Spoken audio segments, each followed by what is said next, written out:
सब लोग, आप सभी का स्वागत है केमिस्ट्री की इस क्लास में। हाँ जी, आ जाओ। वसीम अहमद, कौन से बैच से है बेटा? पहले अपना बैच का नाम बताएं आप।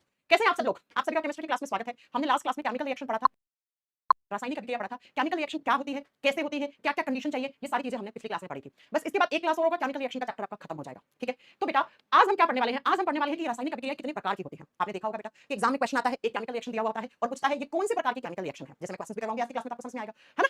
हाँ जी, वसीम अहमद करें, प्लीज रिकॉर्डेड वीडियोस अपलोड करवा दीजिए। एग्जाम डेट आ गई है बेटा, कौन से बैच से हो तो मुझे ये बता दो आप। मैम आप कहाँ व्यस्त रहती हैं? बेटा मैं बहुत व्यस्त हूँ, मतलब मेरे से ज्यादा अभी तो बिजी कोई भी नहीं है फिलहाल। ठीक है, चलो आ जाइए, स्टार्ट करें अपनी आज की क्लास। हम पढ़ रहे थे केमिकल रिएक्शंस के टाइप्स, रासायनिक अभिक्रिया के प्रकार, कौन कौन से प्रकार की केमिकल रिएक्शन होती है। एग्जाम में कैसे क्वेश्चन आएगा? तो एग्जाम में आएगा बेटा केमिकल रिएक्शन का एग्जांपल दिया हुआ होगा और पूछेगा आपसे ये कौन से प्रकार की रासायनिक अभिक्रिया होती है। जैसे यहाँ पर मैंने आपको कुछ केमिकल रिएक्शंस के टाइप्स बताए हैं। सबसे पहले केमिकल रिएक्शन जिसको बोलते हैं कॉम्बिनेशन और सिंथेसिस। सिंथेसिस का मतलब होता है फॉर्मेशन, बनना। ठीक है बेटा, इस बैच में तो खत्म ही हो गया, एक दो क्लास है। आरआरबी ग्रुप डी 2025 के बैच में तो खत्म है बेटा, खत्म है आपकी एक दो क्लास है, पढ़ लो आप। चलो आ जाओ, कॉम्बिनेशन और सिंथेसिस। कॉम्बिनेशन का मतलब होता है संयोजन, जुड़ना, संयोजन रासायनिक अभिक्रिया कहते हैं इसको। दूसरी जो आती है उसको बोलते हैं डीकंपोजिशन रिएक्शन। डीकंपोजिशन का मतलब होता है विघटन, टूटना। तीसरा जो होता है उसको बोलते हैं सिंगल रिप्लेसमेंट या सिंगल डिस्प्लेसमेंट, एकल विस्थापन अभिक्रिया। उसके बाद हम पढ़ेंगे डबल रिप्लेसमेंट या डबल डिस्प्लेसमेंट रिएक्शन, द्विविस्थापन अभिक्रिया। उसके बाद हम पढ़ेंगे कंबस्टन रिएक्शन। कंबस्टन का मतलब होता है दहन, जलना। और बेटा इसके अलावा दो केमिकल रिएक्शन होती है, ऑक्सीडेशन रिडक्शन, अपचयन उपचयन। और एक और थोड़ा सा आपको मैं बताऊंगी कौन सी, तो आप बताओगे बेटा रिवर्सिबल नॉन रिवर्सिबल रिएक्शन क्या होती है। ठीक है, ये सारी चीजें हम पढ़ेंगे। विवेक कुमार यादव कह रहे हैं मैं सब कुछ लेक्चर खत्म करके आज लाइव क्लास में आया हूं, बहुत बढ़िया। आइए फिर, जब हम केमिकल रिएक्शंस के टाइप्स की बात करते हैं, मैं देखो वैसे तो बहुत सारी केमिकल रिएक्शंस होती हैं, सारी याद करना पॉसिबल नहीं होती आपके लिए, इसीलिए जो एनसीईआरटी में दिया हुआ है सिर्फ आपको वही एग्जांपल्स याद रखने हैं और एग्जांपल्स वही एग्जाम में आते हैं बेटा। ठीक है, चलो आओ, टाइप्स ऑफ केमिकल रिएक्शन में सबसे पहले लिखेंगे आप कॉम्बिनेशन रिएक्शन। एक नंबर पे लिखेंगे हम कॉम्बिनेशन रिएक्शन, लिख दीजिए कॉम्बिनेशन रिएक्शन। और हिंदी में बोलते हैं संयोजन अभिक्रिया। मतलब संयोजन शब्द का मतलब क्या होता है? जुड़ना, संयोग हो गया, जुड़ गया, है ना? संयोजन अभिक्रिया किसको बोलते हैं? Combination chemical reaction. तो बेटा ऐसी केमिकल रिएक्शन जिसमें दो या दो से अधिक रिएक्टेंट आपस में जुड़कर एक प्रोडक्ट बनाए। मान लो कैसे कि एक प्रोडक्ट है ए, सॉरी एक रिएक्टेंट है ए, एक है बी। मैंने आपको बताया था केमिकल रिएक्शन में लेफ्ट हैंड साइड होते हैं, ये क्या होते हैं? ये रिएक्टेंट होते हैं बेटा, जो रिएक्ट करते हैं आपस में, इनको बोलते हैं हम अभिकारक। अभिकारक क्या होते हैं? जो अभिक्रिया करते हैं। तो ये रिएक्टेंट जो है वो दो हो सकते हैं या दो से अधिक हो सकते हैं, टू और मोर देन टू, दो या दो से अधिक रिएक्टेंट आपस में रिएक्ट करते हैं और इनके रिएक्ट करने से प्रोडक्ट बनता है मान लो सी नाम का। लेकिन ये प्रोडक्ट एक बनेगा बेटा, ये प्रोडक्ट कैसा होगा? सिंगल प्रोडक्ट होगा, एकल उत्पाद बनेगा। इसका मतलब मैम हम किसी भी केमिकल रिएक्शन को कैसे पहचानेंगे कि ये केमिकल रिएक्शन कॉम्बिनेशन प्रकार की है? कोई भी केमिकल रिएक्शन जिसमें रिएक्टेंट दो या दो से ज्यादा हो, दो भी हो सकते हैं, दो से अधिक, ए प्लस बी सी होकर डी बना देगा। आपको ये देखना है कि इधर दो भी हो सकते हैं, दो से ज्यादा भी हो सकते हैं रिएक्टेंट, लेकिन प्रोडक्ट हमेशा एक बनना चाहिए बेटा, एक प्रोडक्ट। तो जैसे हमने ऐसी केमिकल रिएक्शन देखी जिसके अंदर रिएक्टेंट दो या दो से ज्यादा है लेकिन प्रोडक्ट क्या है? एक है, तो उसको आप क्या बोलोगे? Combination chemical reaction. संयोजन, रिएक्टेंट का संयोजन हो गया, आपस में रिएक्ट करके एक सिंगल प्रोडक्ट बना दिया है, तो उसको आप क्या बोलोगे? उसको आप कॉम्बिनेशन केमिकल रिएक्शन बोलोगे। कैसे पहचानोगे? मैम हम देखेंगे एक प्रोडक्ट बन रहा है दो या दो से ज्यादा रिएक्टेंट से, तो हम कहेंगे कॉम्बिनेशन रिएक्शन है। जैसे फॉर एग्जांपल मैं आपको कुछ एग्जांपल दिखाती हूं, आपको समझ जाओगे कि यस मैम ये तो कॉम्बिनेशन रिएक्शन है। देखो बेटा इस वाली स्लाइड में देखो, आप क्या आप देख रहे हो कि H2 plus N2, H2 hydrogen gas और नाइट्रोजन गैस, दो रिएक्टेंट है, दो अभिकारक है। इन दो रिएक्टेंट से एक बन रहा है NH3 अमोनिया, तो दो से एक बना प्रोडक्ट। तो ये कौन सी केमिकल रिएक्शन है? ये आपकी कॉम्बिनेशन केमिकल रिएक्शन है, ये संयोजन अभिक्रिया है ना? ठीक है, ऐसे देखो मैग्नीशियम ऑक्साइड कार्बन डाइऑक्साइड के साथ रिएक्ट करा तो मैग्नीशियम कार्बोनेट बना, दो रिएक्टेंट प्रोडक्ट एक, तो ये भी कैसी है? Combination reaction. आप देख लो कार्बन मोनोऑक्साइड और ऑक्सीजन दो क्या रिएक्टेंट है, जबकि बेटा बना एक क्या? Carbon dioxide. तो आपको तुरंत पहचान लेना है बेटा कि दो जब रिएक्टेंट आपस में, अभी दो से ज्यादा भी हो सकते हैं लेकिन जनरली एनसीईआरटी में दो का एग्जांपल दिया हुआ है, तो आपको एनसीईआरटी से ही पढ़ना है। ठीक है, तो एक प्रोडक्ट बन रहा है, तो ये सारी किस प्रकार की केमिकल रिएक्शन है? ये सारी कॉम्बिनेशन केमिकल रिएक्शन है। अब आपके दिमाग में क्वेश्चन आ रहा है इतने सारे एग्जांपल कैसे याद करें? तो बेटा आओ, मैं इसीलिए एनसीईआरटी की फोटो लगा के लेके आई हूं, जो एग्जांपल एनसीईआरटी में दिए हुए हैं वही आपको याद करने हैं। तो आइए हम कॉम्बिनेशन रिएक्शन के एग्जांपल नोट करते हैं, है ना? करेंगे क्योंकि कॉम्बिनेशन रिएक्शन के सारे जो एनसीईआरटी में दिए हैं सिर्फ आपको वही एग्जांपल याद रखने हैं बेटा। तो आइए कॉम्बिनेशन रिएक्शन के कुछ उदाहरण एग्जांपल जो एनसीईआरटी में दिए हुए हैं वो हम एक एक करके पढ़ना शुरू करते हैं। जो पहला एनसीईआरटी में जो आपका एग्जांपल दिया हुआ है वो एग्जांपल दिया हुआ है बेटा कि जो क्विक लाइन होता है, हमने कितना पढ़ाया आपको, क्विक लाइन को हम क्या बोलते हैं? बिना बुझा हुआ चूना। बेटा क्विक लाइन को क्या बोलते हैं? बिना बुझा हुआ चूना। ये चूना बुझा हुआ नहीं है। और क्विक लाइन का फॉर्मूला बताओ मुझे फटाक से कमेंट करके जल्दी से। जो क्विक लाइन होता है उससे हम बनाते हैं स्लैग्ड लाइन। क्या बनाते हैं बेटा? स्लैग्ड लाइन बनाते हैं। और स्लैग्ड लाइन को बोलते हैं बुझा हुआ चूना। वो चूना जो बुझ गया है उसको हम क्या कहते हैं बेटा? उसको हम कहते हैं स्लैग्ड लाइन इंग्लिश में। आप जरा सुनो ध्यान से, क्विक लाइन का फॉर्मूला मैं बहुत बार पढ़ा चुकी हूं, कैल्शियम ऑक्साइड होता है। कैल्शियम ऑक्साइड को बिना बुझा हुआ चूना कहते हैं। और ये कौन से स्टेट में लेते हैं? सॉलिड। ये बताया था ना पिछली क्लास में, एस लिखा है तो उसका मतलब क्या है? ठोस अवस्था में, राइट? तो बेटा कैल्शियम ऑक्साइड को आप पानी में डाल देते हो, किसमें डाल देते हो? पानी। पानी का फॉर्मूला क्या होता है? H2O। H2O कौन सी स्टेट में है? लिक्विड, तो आप आगे L लिखोगे। ठीक है, तो देखो दो रिएक्टेंट होंगे, आप ये दोनों आपस में अभिक्रिया करेंगे और यहां से क्या बनेगा? यहां से बनेगा बेटा CaOH twice, calcium hydroxide. Calcium hydroxide को कहते हैं स्लैग्ड लाइन, बुझा हुआ चूना। और ये जो बुझा हुआ चूना है ना बेटा, इसकी स्टेट कौन सी होगी? एक्वस। एक्वस का मतलब क्या? जलीय विलयन। मैंने बताया था ना एक्वस का मतलब क्या होता है ना? और साथ में यहां से निकलती है बच्चों हीट। क्या निकलती है? हीट निकलती है, उष्मा निकलती है। और एक बात हमेशा के लिए याद रख लेना, क्या आपको याद रखना है कि ऐसी केमिकल रिएक्शन जिसमें हीट रिलीज होती है, हीट बाहर आती है, उस केमिकल रिएक्शन को हम एक्सोथर्मिक रिएक्शन कहते हैं। एक्सोथर्मिक रिएक्शन कहते हैं। ठीक है, एक्सोथर्मिक को हिंदी में कहा जाता है उष्मा क्षेपी अभिक्रिया। ऐसी रासायनिक अभिक्रिया जिसमें हीट निकलती है। तो अगर आपसे एग्जामिनर पूछ ले मैम एक्वस क्या होता है बेटा, पढ़ा चुके पिछली क्लास में, आपने देखी नहीं है। AQ का मतलब होता है एक्वस, पानी का विलयन, पानी है उसके अंदर। देखो पानी डाला कैल्शियम ऑक्साइड में तो कैल्शियम हाइड्रोक्साइड बन गया, तो पानी के अंदर बना है, ठीक है। Water solution of calcium oxide बोलते हैं इसको, राइट। तो अब एग्जाम में कैसे आएगा, एग्जाम में ये केमिकल रिएक्शन आपको ऐसे दे दी जी मैम, और आपसे पूछ लिया बताओ ये कौन से प्रकार की केमिकल रिएक्शन है, तो आप क्या करते होगे, ये क्या है, ये एक क्विक लाइन से स्लेट लाइन जब बनता है तो इसको हम कहते हैं कॉम्बिनेशन रिएक्शन, संयोजन अभिक्रिया, राइट। एनसीईआरटी में भी आपको दिखाएंगे, है ना, सबूत दिखाएंगे, एनसीईआरटी में एग्जांपल दिया हुआ है, पहले एग्जांपल नोट कर लेते हैं। दूसरा जो एनसीईआरटी में एग्जांपल दिया हुआ है बेटा, वो दिया हुआ है बर्निंग ऑफ कोल। कौन सा, burning of coal, burning of coal, Hindi में बोलते हैं कोयले का जलना, कोल का मतलब होता है कोयला, कोयले का जलना, यानी कि जब कोयला जलता है तो वो कैसी केमिकल रिएक्शन होती है, वो कॉम्बिनेशन कैसे होती है। कोयले में क्या होता है, कार्बन होता है, कार्बन कौन से स्टेट में होता है, सॉलिड ठोस अवस्था में होता है, और जलने के लिए आग हमेशा जलाती कौन सी गैस है, ऑक्सीजन, ऑक्सीजन क्या है, गैसीय स्टेट में है। तो जैसे ही कार्बन ऑक्सीजन से रिएक्ट करता है तो बेटा यहां से बनता है कार्बन डाइऑक्साइड, और कार्बन डाइऑक्साइड क्या है, गैस, तो ये कौन से स्टेट में है, गैसीय स्टेट में है, ठीक है। बता दोगे, हाँ जी मैम, कि बर्निंग ऑफ कोल, और दूसरा एग्जांपल क्विक लाइन से स्लेट लाइन बनाना, कॉम्बिनेशन केमिकल रिएक्शन होती है, संयोजन अभिक्रिया होती है। दो जितनी एनसीईआरटी में दिए हुए सारे आपको एग्जांपल याद करने पड़ेंगे बेटा, कोई सॉल्यूशन नहीं है, आपको याद करने पड़ेंगे, ठीक है। और मैं सिर्फ एनसीईआरटी वाला ही पढ़ाऊंगी, आपको फोटो में भी दिखा दूंगी एनसीईआरटी में क्या क्या है। तीसरा जो एग्जांपल होता है वो होता है बेटा फॉर्मेशन ऑफ वाटर, ये ग्रुप डी में पूछा हुआ प्रश्न है 2018 में। फॉर्मेशन ऑफ वाटर, जल का निर्माण होना, कैसी केमिकल रिएक्शन है, तो तीसरा एग्जांपल लिख लो, जल का निर्माण, फॉर्मेशन ऑफ वाटर, पानी का बनना, कैसी केमिकल रिएक्शन है, कॉम्बिनेशन। कैसी है, कैसी है, तो सुनिए जरा, जरा सुनिए कैसे, मुझे बताओ पानी बनने के लिए आपको H2 चाहिए, H2 क्या, गैस, तो आगे गैस लिखोगे आप, प्लस आप अभिक्रिया करवाते हो ऑक्सीजन गैस से, हाइड्रोजन गैस की अभिक्रिया ऑक्सीजन गैस से करवाते हैं, तो यहां से बनता है बेटा H2O, यानी पानी। पानी की कौन सी स्टेट होगी, लिक्विड स्टेट होगी। अब बैलेंसिंग मैंने आपको सिखाई थी, इधर उधर देखो बैलेंस है क्या, नहीं है ना, तो यहां पे दो लगाओगे, यहां पे दो लगाओगे, तो ये क्या हो जाएगा, बैलेंस हो जाएगा, ये क्या हो जाएगा, बैलेंस हो जाएगा।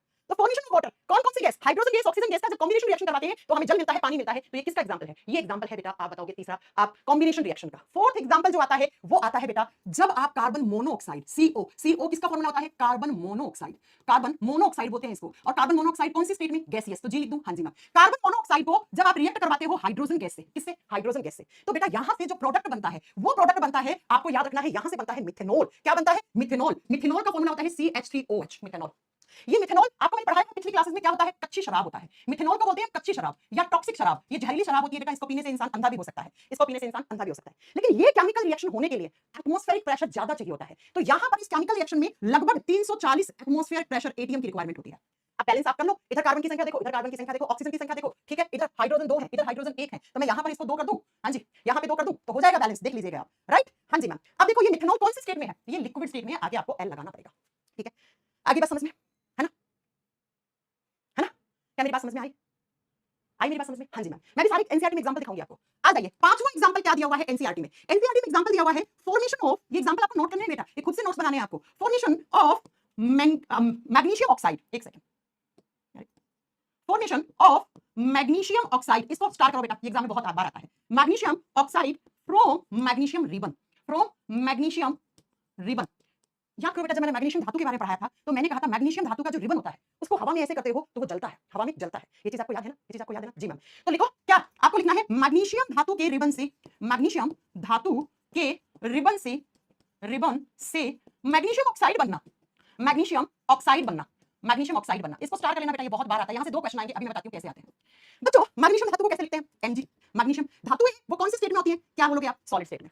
तो मैग्नीशियम धातु का एक रिबन बनाया आपने, रिबन का मतलब पतला सा ऐसे ब्लड के जैसे बालों में रिबन लगाते हैं ना, वैसा रिबन।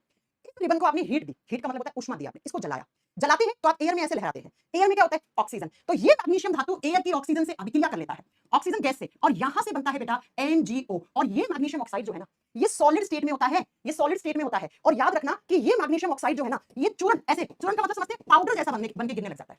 सुनो मेरी बात को, मैग्नीशियम का रिबन है उसको जला दिया, हवा में ऐसे लहराया, हवा में क्या होती है, ऑक्सीजन, तो ये मैग्नीशियम ऑक्सीजन से रिएक्ट करेगा, और जैसे जैसे रिबन जलेगा तो नीचे वो जल के, जैसे आप लकड़ी को जलाते हो तो राख गिरता है, मैग्नीशियम के रिबन को गिराओगे तो मैग्नीशियम के रिबन का चूर्ण, पाउडर नीचे गिरना शुरू हो जाता है, और ये पाउडर ठोस अवस्था में होता है। कौन सी अवस्था में होता है, ठोस अवस्था में। अब इसको बैलेंस कर लो, देख लो, इधर 2 लगाऊंगी तो इधर इसके आगे भी 2 लगाना पड़ेगा ना, हाँ जी मैम। और बेटा ये जो मैग्नीशियम ऑक्साइड है ना, इसमें ब्राइटनेस होती है, क्या होती है इसमें, इसमें ब्राइटनेस होती है, ये चमकता है, क्या करता है, ये चमकता है, ठीक है। क्यों चमकता है, क्योंकि हवा में ऑक्सीजन से रिएक्ट कर जाता है ये, इसलिए। लेकिन इसको जलाते हैं, जलाने के लिए क्या देनी पड़ेगी, हीट देनी पड़ेगी, तो यहां आपको लिखना पड़ेगा कि इस केमिकल रिएक्शन में आपको हीट देनी पड़ेगी, उष्मा देनी पड़ेगी, तब वो जलता है।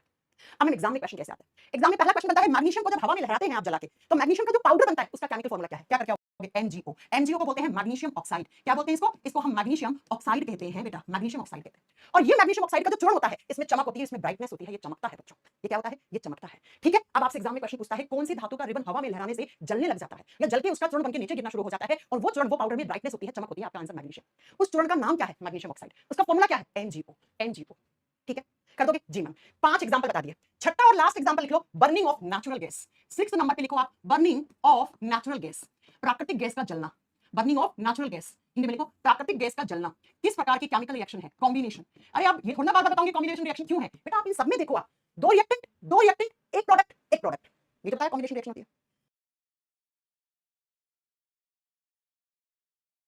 हाँ जी मैम, तो सुनिए जरा कि इसमें क्या होता है। नेचुरल गैस में सबसे ज्यादा किसका अमाउंट होता है? मीथेन का, CH4। मीथेन क्या है? गैस है, मीथेन का फॉर्मूला CH4 होता है। ये कौन सी स्टेट में है? गैसीय स्टेट में। जलना, अरे जलना आग लगाना, कौन सी गैस लगाती है? ऑक्सीजन। तो नेचुरल गैस मीथेन की रिएक्शन करवाई ऑक्सीजन से, तो आपको क्या मिला? आपको यहां से मिलता है बेटा कार्बन डाइऑक्साइड और प्लस साथ में मिलता है आपको H2O।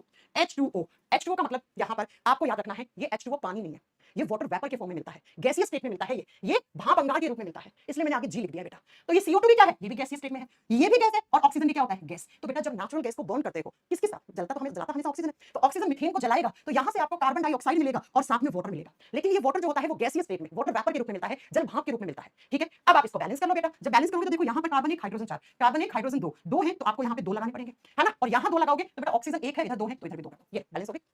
मैम बैलेंस करवाना सिखा दो बेटा। पिछली क्लास में कहाँ थे तुम? पिछली क्लास में कहाँ थे मुझे ये बताओ। ये सब बता चुकी हूँ, अब तुम क्यों पूछ रहे हो मेरे से?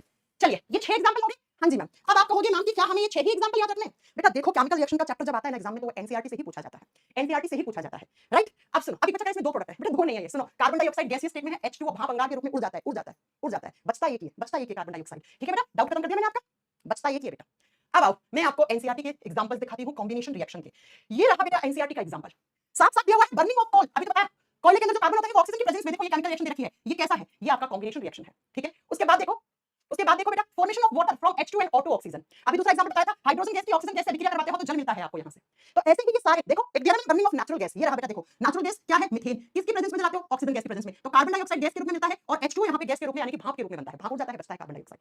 तो ये कौन से है? ये कॉम्बिनेशन रिएक्शन के एग्जांपल है सारे, आप देख लीजिए। और एक मैंने अभी आपको पढ़ाया ये वाला, ठीक है। तो याद रखना बच्चा, ये एनसीईआरटी के एग्जांपल आपको याद रखने पड़ेंगे, ज्यादा नहीं याद कर पाओगे, एनसीईआरटी में जो लिखे हुए वो तो आपको याद करने ही पड़ेंगे। तो ये पहली कॉम्बिनेशन रिएक्शन होगी आपकी जिसमें 2 रिएक्टेंट मिलकर एक प्रोडक्ट बनाते हैं। अब इसका उल्टा कर दो, इसका उल्टा करते हो तो दूसरी प्रकार की केमिकल रिएक्शन होती है, उसको बोलते हैं डीकंपोजिशन रिएक्शन। अब डीकंपोजिशन रिएक्शन इसका उल्टा होता है लगभग, ठीक है। हिंदी में बोलते हैं विघटन। विघटन का मतलब होता है बेटा टूटना। कॉम्बिनेशन का मतलब होता है जुड़ना, संयोजन या सिंथेसिस होना। विघटन का मतलब होता है टूटना। इस बार क्या होगा? इस बार बेटा एक रिएक्टेंट होगा, अभिकारक एक ही होगा, रिएक्टेंट कितना होगा? एक, और एक अभिकारक जो होगा वो टूट के आपको क्या बनेगा? वो टूट के बनाएगा 2 या 2 से ज्यादा प्रोडक्ट। एक रिएक्टेंट जब टूट के 2 और मोर देन 2 प्रोडक्ट्स बना दे तो उस केमिकल रिएक्शन को आप डीकंपोजिशन रिएक्शन कहते हैं। फॉर एग्जांपल ए नाम का रिएक्टेंट है, ये टूट गया और टूटा तो एक बी नाम का प्रोडक्ट बनाया और एक सी नाम का प्रोडक्ट बनाया। तो जब एक अभिकारक से 2 या 2 से अधिक उत्पाद बनते हैं तो उसको हम क्या बोलते हैं? उसको हम डीकंपोजिशन केमिकल रिएक्शन कहते हैं।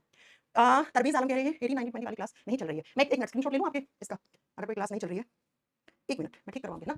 ये ओके बेटा, मैंने नोट कर लिया आपका ना क्लास नंबर। तो एक रिएक्टेंट 2 या 2 से ज्यादा प्रोडक्ट में टूट गया। अब कैसे टूट गया? अपने आप थोड़ा टूटेगा, इसको तोड़ने के लिए हमें एनर्जी देनी होगी, बाहर से ऊर्जा डालनी होगी, मिनिमम इतनी एनर्जी डालनी होगी कि ये रिएक्टेंट टूट के 2 प्रोडक्ट बना दे। इसको बाहर से आपको हीट, उष्मा देनी होगी बेटा, एनर्जी, ऊर्जा देनी पड़ेगी, तब जाकर ये टूटता है, अपने आप नहीं टूटता है।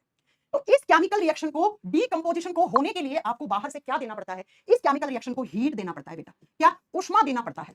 अब हीट तो मैम बहुत सारे प्रकार की होती है, सनलाइट आती है, सूर्य का प्रकाश आता है, तो उसमें भी तो हीट है। हाँ जी मैम, बिल्कुल है मैम। करंट जो होता है, धारा जो होती है, उसमें भी हीट होती है। जी मैम, है ना। और आप बाहर से हीट भी दे सकते हो। जी मैम। तो बेटा डीकंपोजिशन रिएक्शन 3 प्रकार की हम पढ़ेंगे यहाँ पर। कौन कौन सी? ऐसी डीकंपोजिशन रिएक्शन जिसमें आप हीट देकर इस रिएक्टेंट को तोड़ते हो, उसको थर्मल डीकंपोजिशन रिएक्शन कहा जाता है। थर्मल का मतलब होता है उष्मीय अभिक्रिया। अरे जब आप इस रिएक्टेंट को बाहर से हीट दोगे, डायरेक्ट हीट दे दो, गर्म कर दो, टेंपरेचर बढ़ा दो, तो बेटा ऐसी केमिकल रिएक्शन थर्मल कहलाती है। दूसरी डीकंपोजिशन रिएक्शन होती है, उसको बोलते हैं फोटोलाइसिस। लाइसिस शब्द का मतलब होता है टूटना, फोटो का मतलब लाइट, हिंदी में बोलते हैं इसको प्रकाशीय अपघटन। नाम से क्लियर है, ऐसा अपघटन, ऐसा डीकंपोजिशन रिएक्शन जो किससे हो रहा है? जो प्रकाश की उपस्थिति में सनलाइट का मतलब होता है सूर्य का प्रकाश। सनलाइट में भी तो हीट होती है ना। मई जून के महीने में आप धूप में बैठोगे तो क्या हो जाएगा? पसीना आ जाएगा, फड़फड़ा जाओगे, क्योंकि धूप तेज है, सनलाइट ज्यादा है, हीट पड़ेगी। तो बेटा ऐसी केमिकल रिएक्शन, जिस केमिकल रिएक्शन में रिएक्टेंट को तोड़ने के लिए आप सनलाइट दे रहे हो, उसको फोटोलाइसिस कहते हैं। फोटो का मतलब सनलाइट, यहां पर लाइट, लाइसिस का मतलब टूटना, सनलाइट देके तोड़ रहे हो रिएक्टेंट को। तीसरा, ऐसी केमिकल रिएक्शन जिसमें आप करंट फ्लो करके रिएक्टेंट को तोड़ रहे हो, उसे इलेक्ट्रोलाइसिस कहा जाता है। तो तीसरा डीकंपोजिशन रिएक्शन होता है, उसको हम बोलते हैं इलेक्ट्रोलाइसिस। इलेक्ट्रोलाइसिस को बोलते हैं हिंदी में विद्युत उपघटन। अरे नाम से क्लियर है, इलेक्ट्रिसिटी, ठीक है। आप करंट फ्लो करके, धारा प्रवाहित करके रिएक्टेंट को तोड़ रहे हो, तो उसको आप क्या बोलोगे? विद्युत अपघटन, इलेक्ट्रोलाइसिस को हो गया। ठीक है, आगे बात समझ में। मैंने कहा डीकंपोजिशन, टूटना, रिएक्टेंट टूटता है दो या दो से ज्यादा प्रोडक्ट में, एक सिंगल रिएक्टेंट दो या दो से ज्यादा प्रोडक्ट में टूट सकता है, लेकिन अपने आप थोड़ा टूटेगा, इसको एनर्जी देनी पड़ेगी, इतनी एनर्जी की टूट जाए। अब वो ऊर्जा आप हीट के रूप में दे सकते हो, तो थर्मल डिकम्पोजिशन रिएक्शन यानी कि ऊष्मीय विघटन अभिक्रिया। अगर आप ये हीट दे रहे हो सनलाइट यानी कि धूप में रख रहे हो, आप सनलाइट दे रहे हो तो फोटोलाइसिस। तीसरा करंट फ्लो करके तो इलेक्ट्रोलाइसिस विद्युत अपघटन। अब इन तीनों के एग्जांपल जो एनसीईआरटी में दिए हुए हैं वो आपको याद करने पड़ेंगे, ठीक है? ओके ठीक है मैम, आ जाइए। तो नंबर 1 पे लिखेंगे थर्मल डिकम्पोजिशन। आइए मैं आपको दिखाती हूं एनसीईआरटी में ये तीनों के तीनों टाइप दिए हुए हैं, ये तीनों के तीनों टाइप के एग्जांपल हमें पढ़ने हैं, ठीक है? आइए बताते हैं, जैसे दिया हुआ है कि ये है AgCl, Ag सिंबल होता है चांदी का, सिल्वर क्लोराइड कहते हैं। सिल्वर क्लोराइड को धूप में रखते हो, सनलाइट में रखते हो, तो ये टूट जाता है Ag प्लस Cl2 में। किसमें टूट जाता है आप बताओगे? सिल्वर क्लोराइड जो है वो सिल्वर और क्लोरीन में टूट जाता है। किसकी प्रेजेंस में? ये देखो खिड़की खोल रखी है, खिड़की में क्या है? सनलाइट। यहां पर क्या लिखा है? यहां पे क्या डाल रखा है आपने? सिल्वर क्लोराइड डाल रखा है। बीपीएससी के पेपर में पूछा था क्वेश्चन, तो सनलाइट में भी तो क्या एनर्जी है, तो वो इस सिल्वर क्लोराइड को तोड़ दे रहा है। तो ऐसे जितने सारे एग्जांपल्स एनसीईआरटी में दिए हुए हैं वो सारे हमें पढ़ने हैं। तो नंबर 1 पे लिखेंगे थर्मल डीकंपोजिशन, एक नंबर पे लिखेंगे थर्मल डीकंपोजिशन अभिक्रिया। जब से आपकी रेलवे ग्रुप डी की एग्जामिनेशन डेट आई ना, मेरे पे इतना ज्यादा काम का प्रेशर आ गया ना जिसकी कोई हद नहीं है। लिख दो ऊष्मीय विघटन अभिक्रिया के एग्जांपल्स। मैं फिर रिपीट कर रही हूं बेटा, आपको इधर उधर नहीं भटकना है, सिर्फ जो एनसीईआरटी में एग्जांपल दिए गए हैं वही एग्जाम में आते हैं, वही फॉलो करता है रेलवे, वही फॉलो करता है आपका बीपीएससी, है ना? आ जाइए यहाँ पर थर्मल डीकंपोजिशन रिएक्शन का सबसे अच्छा एग्जांपल नंबर 1 पे लिखो आप, एक नंबर पे लिखेंगे कैल्शियम कार्बोनेट। हाँ जी, कैल्शियम कार्बोनेट का मैंने एक दूसरा नाम बताया था, जल्दी बताओ कैल्शियम कार्बोनेट का दूसरा नाम क्या बताया था मैंने? CaCO3, है ना? Calcium carbonate breaks in into into quick lime. अब क्विक लाइम क्या होता है बेटा? बिना बुझा हुआ चूना। Quick lime and CO2 on heating. क्या मतलब हो गया इसका?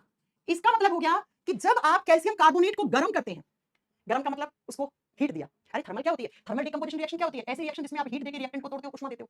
तो आपने कैल्शियम कार्बोनेट को हीट दिया, गर्म किया, तो गर्म करने पे कैल्शियम कार्बोनेट क्विक लाइम यानी बिना बुझा हुआ चूना और कार्बन डाइऑक्साइड में टूट जाता है।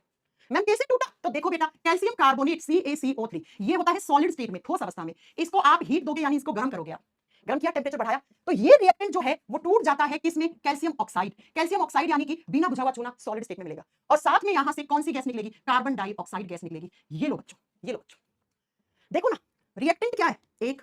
प्रोडक्ट कितने हैं? दो। और इस रिएक्टेंट को तोड़ने के लिए क्या दिया? हीट। तो ये कैसी केमिकल रिएक्शन है? डीकंपोजिशन। लेकिन डीकंपोजिशन भी कौन सा है? थर्मल, थर्मल, थर्मल, ठीक है? आगे बात समझ में है ना? भवानी सिंह बेटा बोलने दो, कुछ नहीं हो सकता है, कुछ नहीं हो सकता बेटा, बोलने दो, है ना? आ जाओ। कैल्शियम कार्बोनेट का दूसरा नाम क्या होता है? कैल्शियम कार्बोनेट का दूसरा नाम होता है लाइमस्टोन। लाइमस्टोन इसको बोलते हैं हम चूना पत्थर। क्या बोलते हैं इसको? चूना पत्थर बोलते हैं। तो बेटा ये कौन सा एग्जांपल हो गया? ये हो गया थर्मल डीकंपोजिशन रिएक्शन, ठीक है? आ जाओ, पहला एग्जांपल। दूसरा एग्जांपल है लेड कार्बोनेट, 2 नंबर पे लेड कार्बोनेट। लेड कार्बोनेट भी आप लेड नाइट्रेट भी लिख सकते हो, ठीक है? लेड नाइट्रेट देख लो पहले। जब लेड नाइट्रेट को, लेड का सिंबल क्या होता है? Pb, लेड नाइट्रेट को आप हीट देते हो तो ये टूट जाता है बेटा किसमें? लेड ऑक्साइड में टूटेगा, साथ में NO2 नाइट्रोजन डाइऑक्साइड, और साथ में आपको ऑक्सीजन गैस मिलती है। लेड का सिंबल होता है Pb। अब नाइट्रेट लगा हुआ है साथ में, तो आप क्या करोगे? NO3 का ट्वाइस। इसको आप हीट दोगे, इसको आप गर्म करोगे, ये सॉलिड स्टेट में होता है बेटा। इसको लेड का चूर्ण भी कहते हैं कभी कभी, ठोस अवस्था में होता है। इसको आपने हीट दिया तो बेटा यहां से जो लेड है वो अलग हो जाता है, और साथ में आपको गैस मिलती है नाइट्रोजन डाइऑक्साइड, और साथ में आपको गैस मिलती है ऑक्सीजन गैस। अब आप इसको आप बैलेंस कर दीजिए, यहां पर Pb NO3 का ट्वाइस है, 6 हो गए। तो बेटा यहां पर आपको बैलेंस करने के लिए अगर मैं इधर 4 लगा दूं तो इधर मुझे 2 लगाना पड़ेगा। अगर 2 ये हो गया Pb, तो यहां पर भी 2 लगाना पड़ेगा, ठीक है? ठीक है, आगे बात समझ में। अब यहां से एक क्वेश्चन बनता है, जब आप लेड नाइट्रेट को तोड़ते हैं, है ना, गर्म करते हैं, तो गर्म करने पे टूटेगा, टूटने से लेड ऑक्साइड बनेगा, नाइट्रोजन डाइऑक्साइड और ऑक्सीजन गैस। लेकिन बेटा यहां पर ये जो नाइट्रोजन डाइऑक्साइड गैस है ना, इसका कलर पूछा जाता है, ये ग्रे कलर की होती है। कैसी? ग्रे कलर की। आइए मैं आपको दिखाती हूं एनसीईआरटी से। एनसीईआरटी में आपको एग्जांपल दिखाती हूं मैं इसका, कहां पे दिया हुआ है लेड, ये रहा। एक मिनट, थर्मल डिकम्पोजिशन, नहीं ये तो अब इसके बाद एग्जांपल लेंगे अपन, वो होगा नहीं, एक सेकंड, इसके बाद वाली स्लाइड में, स्लाइड ऊपर नीचे हो गई है मेरी। क्या एक स्लाइड लगाना भूल गई क्या मैं एनसीईआरटी वाला? एक स्लाइड लगाना भूल गई बेटा मैं वो वाली, सब सिल्वर ब्रोमाइड सिल्वर क्लोराइड वाली है।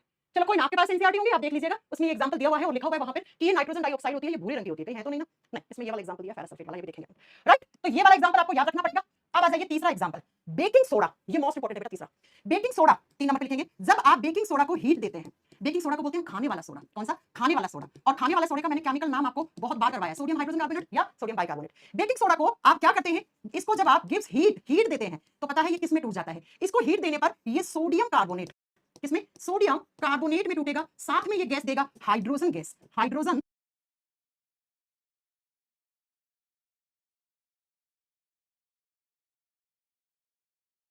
गैस देगा, और साथ में ये देगा carbon dioxide gas, carbon dioxide gas.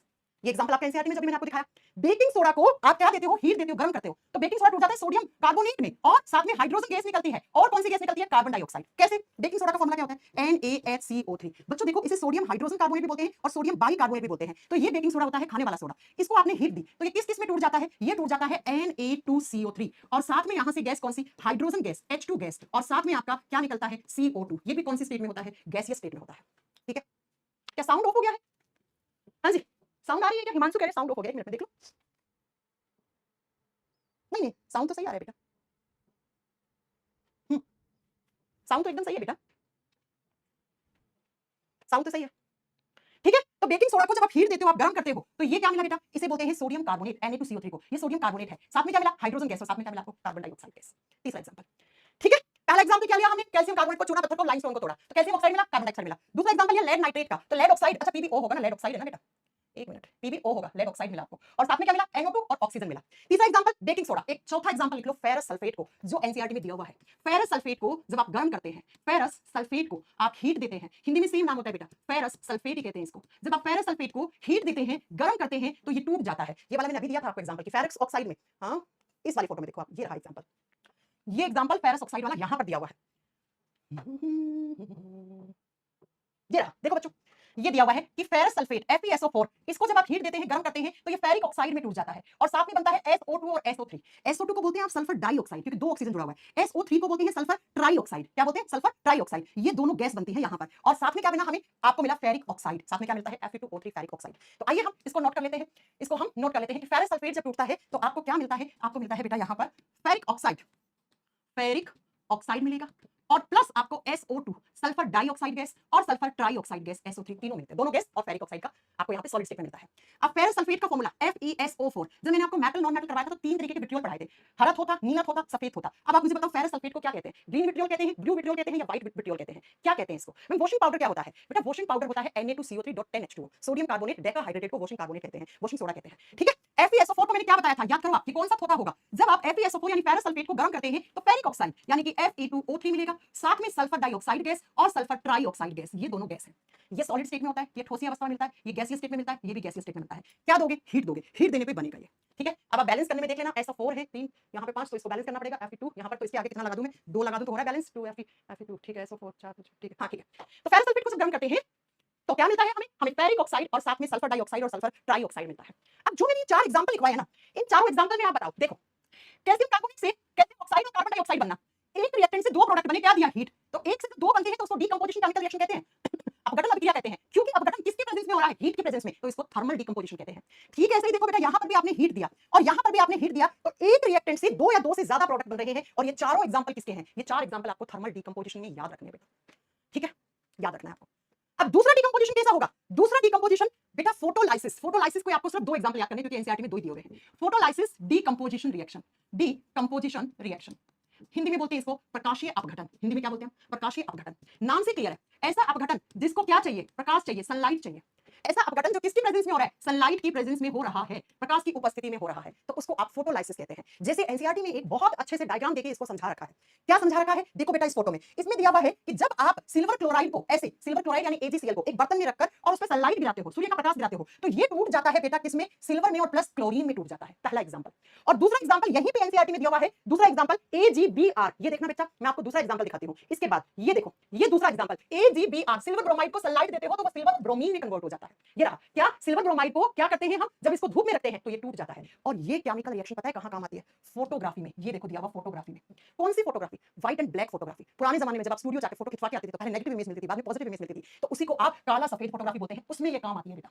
White and black photography में ये केमिकल रिएक्शन करवाई जाती है। ठीक है, यहां पर जो आप एनर्जी दे रहे हो, ये एनर्जी किसके रूप में दे रहे हो? सनलाइट के रूप में दे रहे हो, सूर्य के प्रकाश के रूप में दे रहे हो। तो ये दो एग्जांपल आपको नोट कर लेने हैं। चलिए, दोनों एग्जांपल, बस दो ही एनसीईआरटी में दो दिए तो आपको दो ही याद करने हैं। सिल्वर क्लोराइड, सिल्वर क्लोराइड का दूसरा नाम क्या होता है बच्चों? हॉर्न सिल्वर बोलते हैं इसको, इसको क्विक सिल्वर भी बोलते हैं ना, सिल्वर क्लोराइड, हॉर्न सिल्वर। इसको आपने क्या दिया? सनलाइट दिया, इसको आपने धूप में रख दिया। ठीक है, अब धूप में क्या होती है? प्रकाश में क्या होती है? सनलाइट में क्या होती है? हीट होती है, एनर्जी होती है। तो बेटा ये टूटेगा यहां से Ag plus Cl2, Ag plus Cl2। Cl2 क्या होती है? गैस होती है। Ag की कौन सी स्टेट होगी? सॉलिड यानी ठोस अवस्था में मिलेगा आपको। अब आप इसको बैलेंस कर दीजिए, 2 इधर लगाऊंगी तो 2 मुझे इधर लगाना पड़ेगा, ठीक है। तो सिल्वर क्लोराइड को जब धूप में रखते हैं तो वो सिल्वर और क्लोराइड में टूट जाता है, क्योंकि ये सनलाइट की प्रेजेंस में हुई है, तो ये फोटोलाइसिस डीकंपोजिशन रिएक्शन है। पहला एग्जांपल। दूसरा ही ऐसा ही सिल्वर का एक और कंपाउंड होता है जिसको बोलते हैं AgBr। इसका फुल फॉर्म होता है सिल्वर ब्रोमाइड। क्या बोलते हैं इसको? इसको कहते हैं हम सिल्वर ब्रोमाइड। और सिल्वर ब्रोमाइड को हम किस में रखते हैं? सनलाइट में रखते हैं, धूप में रखते हैं। तो बेटा ये क्या करता है, टूट जाएगा यहां से सिल्वर और साथ में यहां पर Br2 में। अब ये भी सॉलिड है और ये भी सॉलिड है। ये भी आपने किस अवस्था में लिया है? सॉलिड अवस्था में लिया है। तो अब इसको भी ठीक वैसे ही बैलेंस कर दीजिए। आप यहां 2 लगाओगे तो सही है ना? ठीक है, ठीक है। ये दोनों चीज आपको एग्जाम में पूछा जाता है। मैनपुरी से क्वेश्चन ना करवाएंगे। मैनपुरी मतलब समझ नहीं पाई मैं क्या कह रहे हैं। ये बेटा बीपीएससी के पेपर में पूछा हुआ क्वेश्चन है, याद रखिएगा ये वाला, कि अगर आप सिल्वर क्लोराइड को धूप में रखते हैं तो वो सिल्वर और क्लोराइड में टूट जाता है। ये किस प्रकार की केमिकल रिएक्शन है? ये फोटोलाइसिस डीकंपोजिशन रिएक्शन है। 2 एग्जांपल। और ये रिएक्शन है, ये कहां काम आती है? तो लिख देना, ये दोनों केमिकल रिएक्शंस काम आती है फोटोग्राफी में। फोटोग्राफी। अब फोटोग्राफी कौन सी? इस फोटोग्राफी को नाम दिया जाता है white and black photography. White and black photography का नाम दिया जाता है इसे। काला और सफेद फोटोग्राफी, वो वाला हो गया। हाँ जी मैम। तो दूसरा डीकंपोजिशन रिएक्शन में सनलाइट दे दिया। अब तीसरा मैंने अभी आपको बताया था कि तीसरे में आप करंट दे दो। क्या दे दो? आप करंट फ्लो कर दो। और करंट फ्लो करने से कोई भी एक रिएक्टेंट 2 या 2 से अधिक प्रोडक्ट बना दे तो उसको डीकंपोजिशन कौन सा? क्योंकि करंट जो होती है, आपको पता होना चाहिए कि करंट में भी क्या होते हैं, आप कहोगे एक तरीके की एनर्जी होती है ना। तो देखिए तीसरा कौन सा? तीसरा जो होता है उसको बोलते हैं हम electrolysis. Electrolysis decomposition. Decomposition Hindi में बोलते हैं विद्युत अपघटन। विद्युत अपघटन। आपने करंट फ्लो कर दिया और करंट के माध्यम से, धारा के माध्यम से आपने किसी एक रिएक्टेंट को 2 प्रोडक्ट में तोड़ दिया, तो इसको बोलते हैं इलेक्ट्रोलाइसिस। इलेक्ट्रिसिटी फ्लो करके आपने एक रिएक्टेंट को 2 प्रोडक्ट में तोड़ दिया। कैसे? तो मैं आपको एक एनसीईआरटी का डायग्राम दिखाती हूं बच्चों। ये डायग्राम देखो। इस डायग्राम ये एक एग्जांपल याद रखना है, क्योंकि बेटा एग्जाम में यही आता है। ये एनसीईआरटी में दिया हुआ है। जब आप पानी का इलेक्ट्रोलाइसिस करते हैं, इलेक्ट्रोलाइसिस ऑफ वाटर, यानी कि पानी का आप विद्युत अपघटन करते हैं, तो ये उदाहरण बनता है इलेक्ट्रोलाइसिस का। तो आप ये एग्जांपल लिख देना, इलेक्ट्रोलाइसिस का एग्जांपल पानी का विद्युत अपघटन। पानी का विद्युत अपघटन कैसे करते हैं? इसमें 4 क्वेश्चन बनेंगे, यहां से चारों याद रखना है। आपने एक बीकर लिया, ठीक है, एक पतीला लिया, कुछ भी आप लिख सकते हो। इसके अंदर आपने पानी डाला, ठीक है, पानी डाल दिया ऐसे बहुत सारा पानी डाल दिया। अब आपने 2 इलेक्ट्रोड रख दिए इसके अंदर। एक इलेक्ट्रोड को आपने पॉजिटिव टर्मिनल से कनेक्ट किया, एक इलेक्ट्रोड को आपने नेगेटिव टर्मिनल से कनेक्ट किया। जो पॉजिटिव टर्मिनल से कनेक्ट करते हैं उसको एनोड कहते हैं, जो नेगेटिव से करते हैं उसको कैथोड कहते हैं। दोनों इलेक्ट्रोड को बैटरी से जोड़ दिया, बैटरी से जोड़ दिया तो करंट आ गया। अब करंट आएगा तो क्या होगा? सुनो, पानी का फॉर्मूला क्या है? H2O। तो ये जो पानी है ना, ये टूट जाएगा। टूट जाएगा किसमें? तो बेटा ऑक्सीजन गैस, और यहां से आप बताओगे ऑक्सीजन और H2 में टूट जाएगा। ये ऑक्सीजन गैस है, ये H2 गैस है। ये देखो, ये H2 गैस है, हाइड्रोजन गैस। तो आपको लिखना है कि जब आप H2O का यानी पानी का इलेक्ट्रोलाइसिस करते हैं, पानी के अंदर आपने करंट फ्लो किया। करंट कैसे फ्लो किया? एनोड लगा के, कैथोड लगा के। एनोड को आप पॉजिटिव टर्मिनल से कनेक्ट करते हैं, कैथोड को आप नेगेटिव टर्मिनल से कनेक्ट करते हैं, तो 2 गैस मिलती है। पहली गैस मिलती है H2 गैस, और दूसरी कौन सी मिलती है? O2 गैस मिलती है। ये लो बच्चों, ये लो। रिएक्टेंट एक है क्या? H2O। प्रोडक्ट कितने? 2। तो 1 से 2 मिले तो कौन सी होगी? डीकंपोजिशन, अपघटन। किसकी सहायता से तोड़ा? करंट की सहायता से। तो इसको क्या बोल दिया? इलेक्ट्रोलाइसिस डीकंपोजिशन रिएक्शन, विद्युत अपघटन। अब बच्चों एग्जाम में कैसे क्वेश्चन आता है? एग्जाम में क्वेश्चन आता है ये हाइड्रोजन गैस कैथोड की तरफ जाती है या एनोड की तरफ, और ये ऑक्सीजन गैस जो होती है वो कैथोड की तरफ जाती है या एनोड की तरफ जाती है। तो बेटा लिख लेना इस चीज को स्टार करके। जो ऑक्सीजन गैस होता है, ऑक्सीजन गैस होता है वो किसकी तरफ जाता है? O2 gas. आप ऐसे भी लिख सकते हो, O2 गैस जाता है एनोड की तरफ। एनोड की तरफ। कौन से इलेक्ट्रोड की तरफ? एनोड की तरफ। और जो H2 गैस होता है, ये देखो, जो हाइड्रोजन गैस होती है, हाइड्रोजन गैस होती है, H2 गैस होती है, वो किसकी तरफ जाती है? वो जाती है बच्चों कैथोड की तरफ। बस ये एग्जाम में याद रखना है। अब मैम एग्जाम में क्वेश्चन कैसे बनेंगे? देखो बेटा एग्जाम में क्वेश्चन कैसे बनते हैं। ऐसी केमिकल रिएक्शन जिसमें करंट फ्लो करके आप एक रिएक्टेंट को 2 प्रोडक्ट में तोड़ देते हो, उसको क्या बोलते हैं? उसको इलेक्ट्रोलाइसिस डीकंपोजिशन रिएक्शन कहते हैं। उदाहरण, जैसे आपने इलेक्ट्रोलाइसिस किया पानी का, H2O के अंदर करंट फ्लो किया तो H2 प्लस H2 गैस मिल गई और ऑक्सीजन गैस मिल गई। ये जो हाइड्रोजन गैस होती है ये जाती है आपके कैथोड की तरफ, और जो ऑक्सीजन गैस होता है वो एनोड की तरफ जाता है। ये पूरा डायग्राम ऐसे एनसीईआरटी में दिया हुआ है। तो इसे कहते हैं इलेक्ट्रोलाइसिस ऑफ वाटर, जल का विद्युत अपघटन। तो ये 3 तरीके के अपघटन हो गए, 3 तरीके की केमिकल रिएक्शन हो गई। आइए एक बार फिर से रिपीट करते हैं अपन कि कौन कौन से टाइप की केमिकल रिएक्शन। डीकंपोजिशन रिएक्शन में होता क्या है? एक रिएक्टेंट 2 प्रोडक्ट में टूटता है। जब एक रिएक्टेंट 2 प्रोडक्ट में टूटता है तो आपको हीट देनी पड़ेगी इस रिएक्टेंट को तोड़ने के लिए। अगर आपने हीट दी, कैसी? डायरेक्ट हीट दे दी, गर्म कर दिया, तो वो थर्मल डीकंपोजिशन। अगर आपने उसको धूप दे दिया, धूप में जो हीट है उससे टूट गया, तो फोटोलाइसिस। फोटो का मतलब यहाँ पे लाइट होता है। अगर आपने इलेक्ट्रिसिटी फ्लो कर दिया, करंट फ्लो कर दिया, तो बेटा वो इलेक्ट्रोलाइसिस डीकंपोजिशन कहलाता है। बस, है ना? ठीक है, बात समझ में आ गई है ना? तो ये 2 तरीके की हमने आज केमिकल रिएक्शंस पढ़ लिए हैं बच्चों। देखो क्या मोटा मोटा समझो। कॉम्बिनेशन का मतलब होता है, आपका याद करना पड़ेगा, कॉम्बिनेशन का मतलब होता है संयोजन। जो रिएक्टेंट होते हैं वो 2 या 2 से ज्यादा होंगे, प्रोडक्ट एक, 2 या 2 से ज्यादा रिएक्टेंट जुड़कर एक प्रोडक्ट बनाता है, सिंगल प्रोडक्ट बनता है, उसको आप कॉम्बिनेशन या सिंथेसिस केमिकल रिएक्शन कहते हैं। जब आपने रिएक्टेंट क्या कर लिया, इस बार रिएक्टेंट आपने एक कर लिया और प्रोडक्ट आपके पास 2 या 2 से ज्यादा बन गया, तो उसे आपने डीकंपोजिशन केमिकल रिएक्शन कह दिया। जैसे आप देखो फेरस सल्फेट, रिएक्टेंट एक है ना, हीट दिया इसको, तो देखो 1 2 3 प्रोडक्ट बने, तो 2 प्रकार की हमारी केमिकल रिएक्शन हो गई है। अब हम नेक्स्ट क्लास में पढ़ेंगे क्या? आप बताओगे डिस्प्लेसमेंट रिएक्शन। विस्थापन अभिक्रिया। ज्यादा रिएक्टिव वाला कम रिएक्टिव वाले को खिसका देता है और खुद जुड़ जाता है, उसको क्या कहते हैं? उसको हम कहते हैं बेटा डिस्प्लेसमेंट रिएक्शन, विस्थापन अभिक्रिया। आपको एक काम करना है, वैसे मैं आपको पहले भी पढ़ा चुकी हूं ये चीज, मैंने आपको मेटल्स की रिएक्टिविटी सीरीज याद करवाई थी डिक्रीजिंग ऑर्डर में।